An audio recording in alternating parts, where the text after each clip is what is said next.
And then Iraq, tactical brilliance, likes the oil well fires. I mean, tactically, it's a perfect maneuver. You got to remember, in war, what's your job? To kill. Period. So they like the oil well fires. Beautiful tactical maneuver. And now everybody's getting sick because of the incomplete combustion of complex organics, inorganics, heavy metals, and everybody's getting sick. Now, the headaches and all this stuff only lasted for a few minutes because, you know, your body was overwhelmed and didn't sense it anymore. Now, everybody was looking for the good humor man. Now, you ask, why do we need a good humor man? Well, the reason we need a good humor man is because we needed popsicle sticks. And so what we did is we took popsicle sticks and used that popsicle stick to scrape out the gunk out of your nose, out of your ears, and out of your mouth so you could survive. Grandma said, don't stick your finger up your nose, but baby, when that oil well fire residue hit you, you had to get it scraped out or you weren't going to get it sick right away, and everybody got sick. We issued an order that no matter what you did, everybody was supposed to wear respiratory and skin protection. But you got to understand, in the military, your job is to kill. And everybody turns into Rambo. Because you got all of these briefings from the commanders telling you, kill, kill, kill, and you're invincible, invincible, invincible. And they forget to tell you that all that's going to happen is you're going to die. Reality of war is that you kill and you die. And it doesn't matter whether you're a 5-year-old child or a 90-year-old woman. Now, we got a lot of friends over there that are making the shields and peacekeepers right now. All you are is a target. Let you understand that. You either kill with us or we kill you. It's simple as that. Reality is. So now we got all of this stuff setting up and the continuing Rambo mentality that's in there. The war plan that is in place right now was started, that I know of, in 1995 and finished when we started doing what's called field training exercises, FTXs, and CPXs, command post exercises, by August of 1990. It was all ready to go. We're just waiting for an incident. We're just waiting for an incident. Reality is. So now you've got all of this stuff over there. We're all going. Now we get ready to go to war. Start the combat, the air war.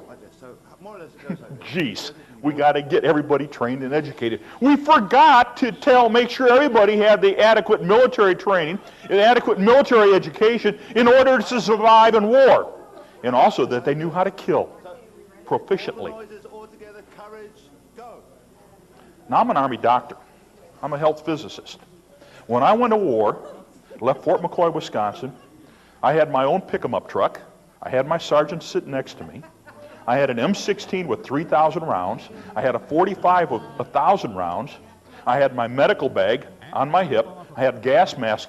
Oh, my gas mask. Darn it. I forgot about gas masks. See, when you go into war for a nuclear biochemical warfare, you got to wear a gas mask. And you got to wear what we call a MOP suit, chemical protective clothing. Except for one thing. They don't work. They don't work. They didn't work during the Gulf War I, and they don't work now. So you got to protect yourself against all of this stuff, so you're going to put your gas mask on. Now, how many people saw 60 Minutes a week ago? We had a major story on this. Got a soldier right here that saw it. Now, the military, the M40 series gas masks that they issued to the soldiers, and you understand, I did the research for the Army on this when I was a director at the U.S. Army Chemical School at Fort McClellan, Alabama. The gas mask comes off of your face, and it leaks. Now, the Department of Defense, in all of their wisdom, when we started raising these questions with the United States General Accounting Office report released last October, in the Army, what we call the Department of Army Investigation, DAIG, okay, verified they don't work. Now, Major Captain Kuykendall up at the Public Affairs Office in the Pentagon says, that's okay, they work. No, they don't work. So Kathleen Sullivan from the San Francisco Examiner and Chronicle said, well, Kuykendall, what are you going to do? I'm going to give them duct tape. The official response from the Pentagon for defective gas masks is to issue duct tape to our soldiers. Just like everybody was buying duct tape here and plastic sheet to keep this stuff out that, around your house here last week. Give me a break.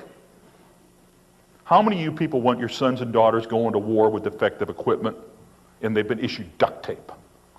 I don't. As an Army officer, that's criminal. So we got all this stuff happening. The equipment that worked before doesn't work now. The education and training that the military is supposed to have and is required to have to survive in combat, they don't have. Now, I know we got other soldiers in here that have trained at the same place I've worked at. Now, one thing you watch on TV right now, it's real interesting, okay? You'll see these guys going into what we call small unit tactics, all right? And the small unit tactics, and now they're going to go into villages and towns and communities, which would be like having a battle out here on the street. But they got to go house to house, building to building. Now, if you watch on TV, you're going to see these soldiers, and damn it, they're not worth a hill of beans. They're running up in a bunch. They're clumped together with their head up somebody else's butt. Because they figure, well, if I stay right together, I'll be okay. Dang it. That's the fastest way to die. One grenade, one burst automatic weapons fire, one booby trap, and you're all dead. You space out big time. They're not teaching the kids these things. Because what is it? It's a Nintendo game. I can recycle a computer button and you can live again. Or this other idea, well, if I stay together, each other is going to take care of each other. No, you're going to die. In war, you kill and you die. It's not a Nintendo game. So we've got defective equipment, we've got inadequate training, and we got hellacious weapons. Now, in December of 1990, I get a letter from the Pentagon, Colonel Charles Day. Now you got to understand, the Army itself doesn't send messages through its own chain of command because they know that nobody gets them. It just doesn't work. I got soldiers shaking their heads because they know this for real. So Charles Day sent a letter through the U.S. mail, because the U.S. mail, it always goes through wind, rain, or snow, right? It doesn't matter where it is, it always makes it. It's the only way you could communicate. And he said, think about depleted uranium. And I go, what's this? Let's see, I enlisted in the military in 1967, this is 1990, and I'm a health physicist, and I never heard of depleted uranium. It's a secret. A secret. And he said, you better be prepared for health and environmental consequences and the casualties of DU. And I go, what's this? Now, you have to understand, I held my own pick-em-up truck when I went to war. I drove my pick-em-up truck onto a C5, I tied it down myself, left my rifle in my thing, and went upstairs and sat down. We took off and we went to war. Then we landed in Riyadh, and I pulled off, loaded my M16 and my 45. Got to understand, I'm an Army doctor, but I'm going to always carry my M16 and 45. Why? What's your job? To kill, period. To kill, to kill, to kill. And if you don't kill, that other guy's going to kill you. And they don't care who you are or what you are. But I'm a scientist. I took lots of books along. Got to understand, I had my own truck. I filled duffel bags worth of books. Because I knew when I went to war, I needed to know what was going on. I needed to have the information. Because nobody else has taken it. And the same thing with my medical bag. I stocked my medical bag up and I stole all kinds of medical supplies that I could from the Army hospital at Fort McCoy and loaded them in my truck. And the other thing I took, I went to the hotels and motels before we left. I got as many rolls of toilet paper as you could ever dream of. I had them shoved into every corner of that truck. It's real important. You ever try to go to the bathroom without toilet paper? Do you know what the hygiene disaster turns into within hours? It's real simple and you don't think about it. Now, along with that, we got all these soldiers going to war into the desert, and they expect the porta potty to be put out there for them. I don't know where they're going to get a porta potty in the middle of a desert, in the middle of a war, but ain't nobody taught them how to do a slit trench or dig a cat hole. They don't teach it. So what are you supposed to do? And excuse me, do it in your pants? They're not prepared. Not prepared at all. So I had all my books, and I said, depleted uranium, uranium munitions. Okay, I can look this up, and I started finding out, and I got scared. Flat out scared. And then all of a sudden, the ground war happened.